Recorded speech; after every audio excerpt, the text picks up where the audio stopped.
تین، نظر بد اور آسیب اور تمام امراض خصوصاً جادو ٹونے کا مجرب علاج ہے۔ ان کو لکھ کر تعویذ بنائیں، گلے میں پہنائیں اور ان کو بار بار پڑھ کر مریض پر دم کریں اور کھانے اور پانی اور دواؤں پر پڑھ کر پھونک دیں اور پھر مریض کو کھانا وغیرہ کھلائیں۔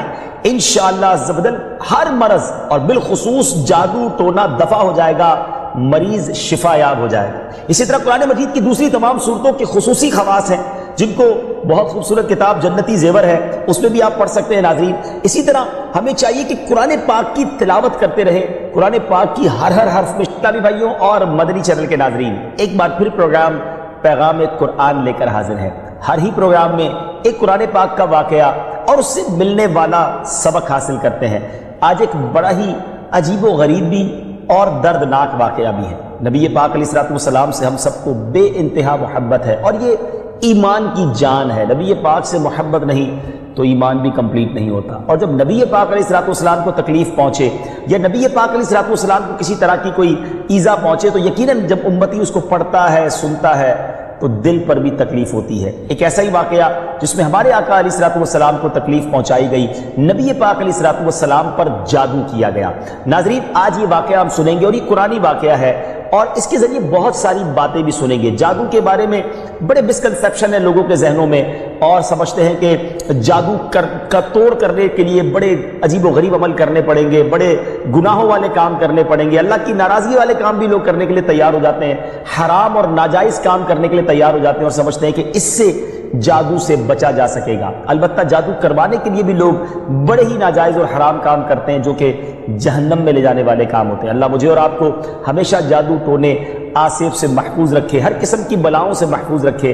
اور آج قرآن کے ذریعے سمجھیں گے کہ جادو کا علاج کیا ہے، جادو ہو جائے تو بچا کیسے جا سکتا ہے، اور نبی پاک علیہ الصلوۃ والسلام پر جب جادو ہوا تھا، جادو کرنے کی کوشش کی گئی تھی، اس کا نتیجہ کیا نکلا۔ ناظرین، توجہ کے ساتھ آپ نے سلسلے میں شامل رہنا ہے۔ روایت یہ ہے کہ لبید بن عاصم یہودی اور اس کی بیٹیوں نے نبی پاک علیہ الصلوۃ والسلام پر جادو کر دیا، جس کا اثر پیارے آقا علیہ الصلوۃ والسلام کے جسم پر نمودار ہوا۔ طبیعت شریف جو ہے وہ کچھ ناساز ہونے لگی، آپ کے قلب، آپ کی عقل مبارک اور آپ کے اعتقادات پر کوئی اثر نہ ہوا، صحت مبارک پر تھوڑا سا اثر ہوا۔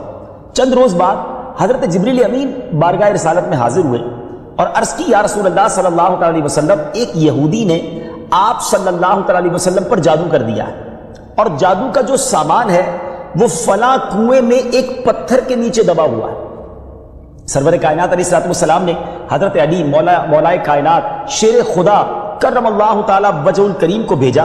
انہوں نے کنویں کا پانی نکالا اور پتھر اٹھایا تو اس کے نیچے سے کھجور کے گھابے کی تھیلی برآمد ہوئی، یعنی کھجور کے جو چھلکے ہوتے ہیں اس طرح کی تھیلی برآمد ہوئی، اور اس میں نبی پاک علیہ الصلوۃ والسلام کے منہ مبارک جو کنگھی سے ٹوٹے تھے اور کنگھی کے ٹوٹے ہوئے کچھ دندانے اور ایک ڈور یا کمان کا چلہ جس میں 11 گٹھانے لگی ہوئی تھی، اور ایک موم کا پتلا تھا جس میں 11 سوئیاں چبھی ہوئی تھی، یہ سب سامان پتھر کے نیچے سے نکلا۔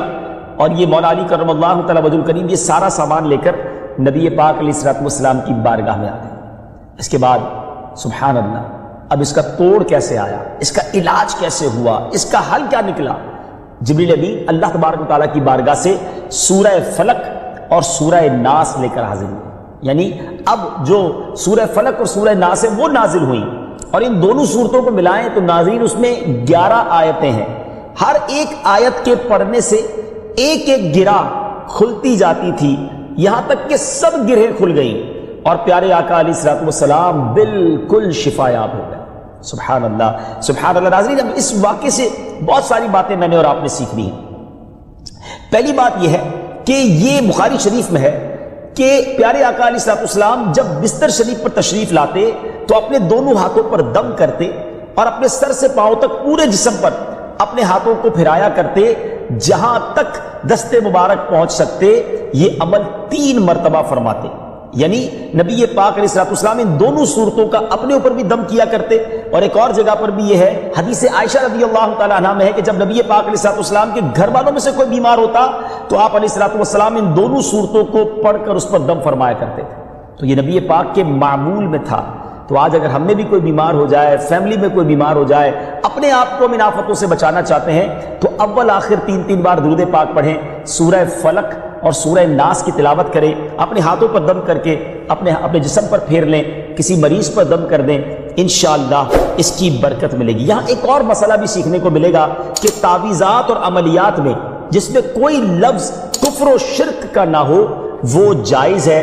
اسی طرح گنڈے بنانا اور ان پر گرے لگا کر آیات قرآن اور اسماء الہیہ پڑھ کر پھونک مارنا بھی جائز ہے۔ یعنی تعویذات اگر شرک سے پاک ہیں، اگر کفریہ کلمات سے پاک ہیں تو وہ کرنے میں کوئی حرج نہیں، وظائف کرنے میں کوئی حرج نہیں، یہ قرآن و حدیث سے ثابت ہے اور آپ نے یہ سنا۔ ناظرین، سیکھنے کو کیا مل رہا ہے؟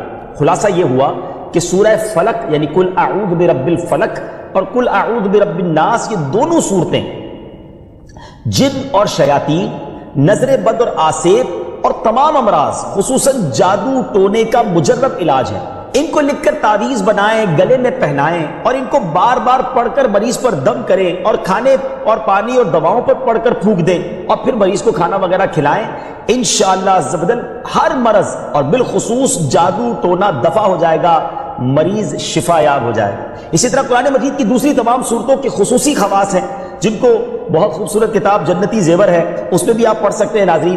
اسی طرح ہمیں چاہیے کہ قرآن پاک کی تلاوت کرتے رہیں، قرآن پاک کی ہر حرف میں شفا ہے، برکتیں ہیں، اور آج خاص طور پہ ہمارے ناظرین کو گویا وظیفہ، قرآنی وظیفہ مل رہا ہے۔ بہت سارے ناظرین یہ گزارش کرتے ہیں کہ ہمیں کوئی وظیفہ بتایا جائے، تو دیکھیں آج تو قرآن کے ذریعے، اور وہ وظیفہ جو نبی پاک کو رب کی طرف سے عطا ہوا، پیارے آقا علیہ الصلوۃ والسلام کو بھی شفا نصیب ہوئی، تو ہمیں ضرور اس کو اپنانا چاہیے۔ ناظرین، اس سے پہلے کہ میں مزید اس معاملے میں آگے بڑھوں، میں چاہتا ہوں کہ دونوں صورتوں کی تلاوت اور اس کا ترجمہ پہلے سن لیتے ہیں اور پھر مزید اس بارے میں بات کرتے ہیں کہ اس حیرت انگیز واقعے سے مجھے اور آپ کو مزید کیا سیکھنے کو ملتا ہے۔ پہلے سورہ فلق کی تلاوت ہوگی، سورہ ناس کی تلاوت ہوگی۔ میں یہاں ایک اور بات بھی کہنا چاہوں گا، کچھ لوگ یہ کہتے ہیں جناب ہم وظیفہ کرتے ہیں اثر نہیں ہوتا، برکت نہیں ملتی۔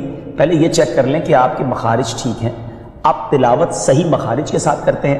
تو اب جو تلاوت آپ سنیں گے نا تو اس میں یہ بھی چیک کر لیں کہ آپ کیا اسی طرح کے تلفظ کے ساتھ پڑھتے ہیں، اور اگر مسٹیک کر رہے ہیں تو قرآن پاک صحیح طریقے سے پڑھیے، پھر دیکھیے اس کی کیسی برکتیں ملتی ہیں۔ آئیے سورہ فلق اور سورہ ناس کی تلاوت اور اس کا ترجمہ۔ قل اعوذ برب الفلق من شر ما خلق ومن شر غاسق اذا وقب ومن شر النفاثات في العقد ومن شر حاسد اذا حسد۔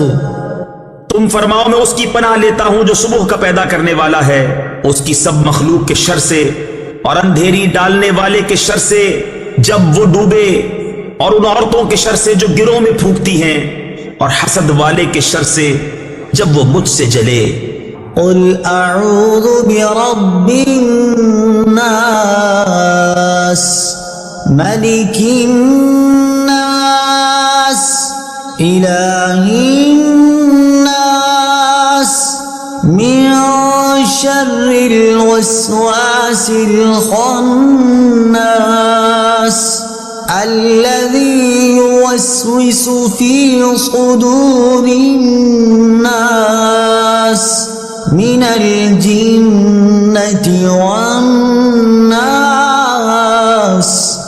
تم کہو میں اس کی پناہ میں آیا جو سب لوگوں کا رب، سب لوگوں کا بادشاہ، سب لوگوں کا خدا، اس کے شر سے جو دل میں برے خطرے ڈالے اور دبک رہے، وہ جو لوگوں کے دلوں میں وسوسے ڈالتے ہیں، جن اور آدمی۔ ناظرین، سورہ فلق اور سورہ ناس کے بے شمار فضائل و برکات ہیں۔ ایک اور حدیث پاک سنیے، حضرت عبداللہ بن خبیب رضی اللہ تعالیٰ عنہ فرماتے ہیں کہ ہم پر ہلکی بارش ہوئی اور اس وقت اندھیرا چھایا ہوا تھا، اور ہم پیارے آقا علیہ الصلوۃ والسلام کا انتظار کر رہے تھے کہ وہ آ کر ہمیں نماز پڑھائیں۔ پھر نبی پاک علیہ الصلوۃ والسلام ہمیں نماز پڑھانے کے لیے تشریف لائے اور ارشاد فرمایا پڑھو۔ میں نے عرض کی کیا پڑھوں؟ ارشاد فرمایا صبح و شام 3 بار قل هو اللہ احد، قل اعوذ برب الفلق اور قل اعوذ برب الناس پڑھو، ان کی تلاوت کرنا تمہیں ہر بری چیز سے بچائے گا۔ چلیں ایک اور وظیفہ مل گیا، سورہ اخلاص کو بھی شامل کر لیں، تو صبح و شام پڑھیں تو انشاءاللہ بری آفتوں سے، مصیبتوں سے، جادو ٹونے سے،